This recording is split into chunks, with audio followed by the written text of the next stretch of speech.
My name's Chris Stephenson. I farm here at Bradley Burn Farm with my wife and family. We grow arable crops, so wheat, barley and beans. We grow fodder crops for our cattle, and we raise cattle from bought-in dairy beef cattle.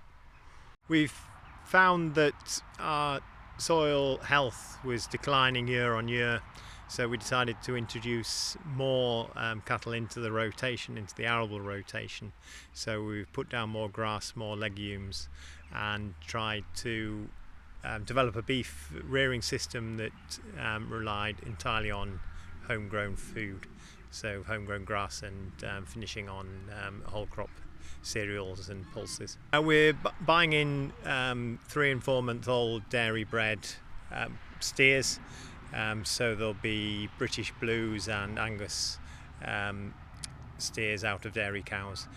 We buy them in at 3 and 4 months and rear them through, hopefully to fat at about 24 months old. During the summer growing season we mob graze them, so we're moving every day, so on daily moves, just to give the grass the best chance it has to recover, and keep doing that through the summer. And then into the first winter we're outwintering them on kale, and so it'll be kale and bales of silage, and with the aim of keeping them outside all winter, where they're healthier and it's a more natural environment for them to thrive. And then the second summer we again graze them in one mob, keep moving them on a daily basis through to the autumn, and then try and finish some on grass, and the rest will come inside and be fed a homegrown cereal and pulse silage. We're still using fertiliser, artificial fertiliser, but the more pulses and more grass we grow and the more cattle in the rotation, that allows us to reduce the artificial fertiliser that we buy in, aiming to keep on that reduction, because we think that's the worst thing in terms of our carbon footprint. So if we can reduce that, hopefully we can move towards a net zero position for the farm. This field here is a crop of wheat that was planted last autumn. The previous year we had a big grassweed problem in this field, so we took the field out of the arable rotation for a year and planted a bean and forage rape cover crop in it last spring. That grew to about 5 or 6 foot tall in places, which we then grazed last August. And we had 150 cattle in here in 15 acres over a month, and grazed it and grazed all the grass weeds that had grown during that year.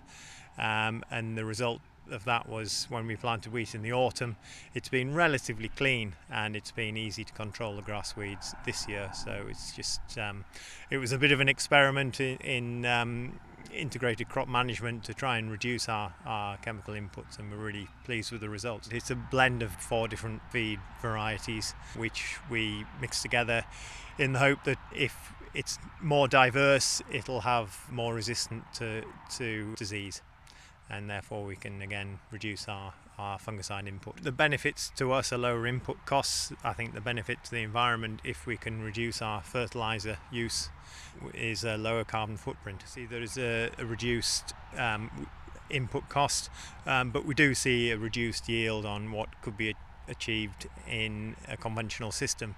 And when the price is high, that pays for the extra fertiliser use. But we're seeking to reduce our carbon footprint. We're working towards that. We don't think there's an extra cost in doing that. So if we can have a more diverse farm system and not lose money and reduce our carbon footprint, we see that as a future way of becoming more sustainable as an industry. I think there are farmers out there that don't appreciate the benefits. There are farmers out there who are aware of the benefits and choose not to go down that route, and it's got to be a business decision, and every farmer has to look at his own figures and look at his own farm and work out what the best way is forward, and that's their choice. We've gone down a regenerative route, which is working for us, so other people make their own choices.